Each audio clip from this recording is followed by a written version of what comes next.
So today we're hanging out with our recruit class. They're learning about emergency vehicle operations, how to safely and effectively operate a police vehicle in the city of Chesapeake.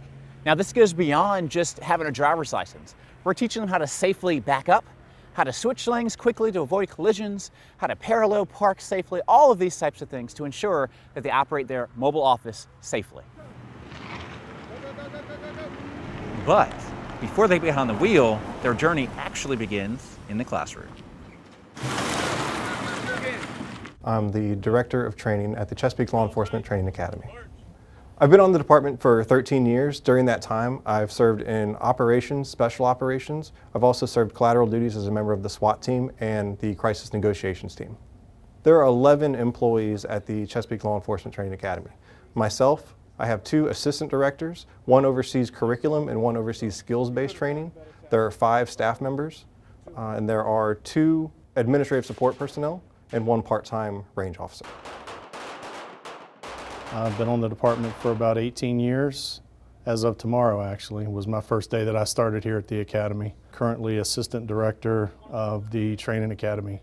Well, the students go through the 3 basic skills of firearms, driving, defensive tactics, a lot of legal, tons of classes dedicated just directly towards police work, all the stuff that they would be doing on the street, fair and impartial policing. We do de-escalation training, all kinds of, it's literally 6 months nearly of academic and physical training.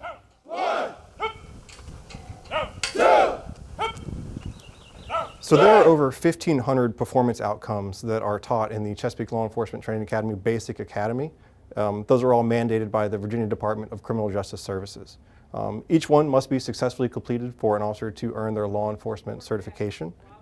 Basics such as legal, report writing, handling disputes, firearms, emergency vehicle operations, and defensive tactics.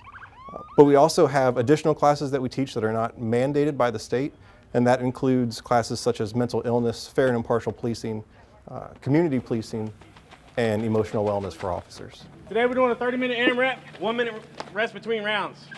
One person starts off on the rower, one person's going to start off in burpee box jumps, one on barbell thrusters, 1 slam balls, 1 tire drags. Tire drags is 50 meters back and forth until the minute's up. Speed is a variable, movement's a choice. So this is a physically demanding profession, and we want to make sure that the trainees are prepared for whatever situation they may encounter while on patrol. Whether it's chasing down a robbery suspect or pushing a disabled vehicle out of the roadway, we want to make sure that the officers are prepared to provide the level of service that our citizens require.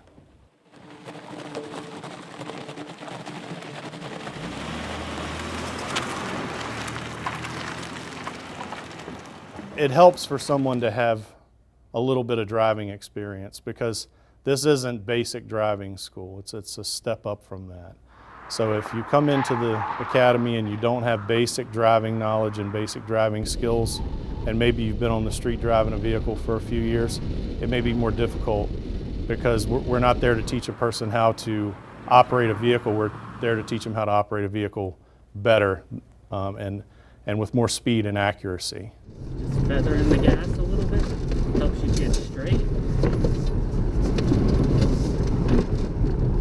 Put that momentum. It's a combination of, you've got high-speed courses and slow-speed technical courses. It's designed to teach the student how to know the 4 corners of the vehicle and to operate a vehicle in a defensive manner, but at the same time we teach them the limits of the vehicle so that they know where their limit is. And we teach them to stay within their limits on the street when they're operating out in the public. Just get it from right here. Go.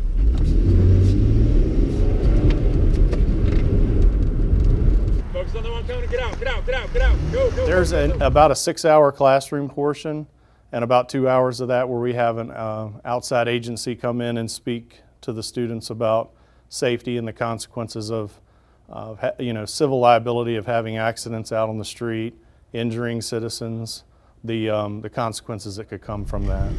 And then we got to Suffolk Executive Airport, which is a large open space where we set up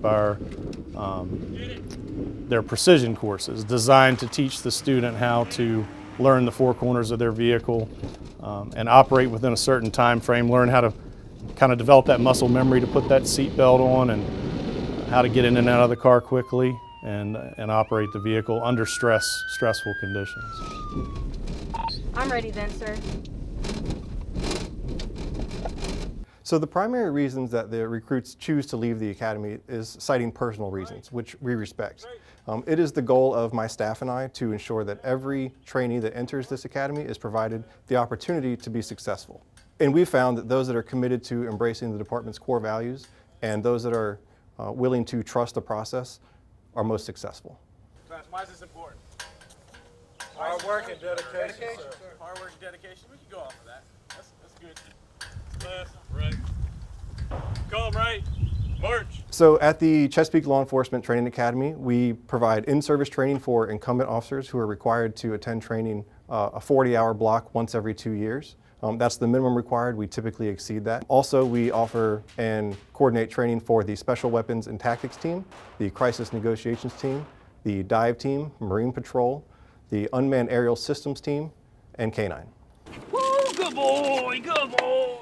Being physically prepared for the rigors of the police academy, because it is a physically demanding environment every day. And if you're not used to that physical demand, it can be taxing. You can be unprepared, especially for the first week. It can be a big shock to the system. I think another big thing that folks could be doing that could prepare them for this is to prepare their families and their loved ones at home. Because of the stresses of this job, which start at day one of the academy, they're going to be coming home tired, not ready to necessarily interact with everybody at home and talk about their day.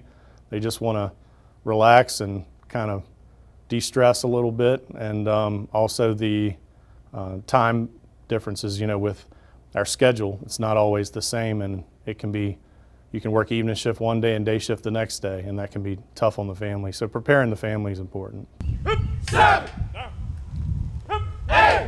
At the Chesapeake Law Enforcement Training Academy, we strive to teach our trainees to become problem solvers. Our course curriculum makes for very well-rounded officers upon completion of the academy, and that makes the officers ready to serve the citizens of Chesapeake. And that's what makes the City of Chesapeake and the Chesapeake Police Department and the Chesapeake Law Enforcement Training Academy unique. That provides our own special branding, our own unique police officers unique to our community. You need to come into the academy with an open mind. Remember, this is a learning environment. So come in here willing to learn, willing to trust the process, and you will set yourself up for success. Here comes 6-5. Here comes 6-5. Motivated 6-5. Motivated 6-5. The Chesapeake Police Academy sessions start in March and October of each year. But the first step is to submit your online application 4 to 10 months before the session you would like to attend. Come with a heart of service and a willingness to learn, and we will provide the knowledge that you need to succeed. Yes, sir. I'm Officer Dupre Foster. If you'd like to learn more about the Chesapeake Police Department or how to join, visit us online at chesapeakepolice.com.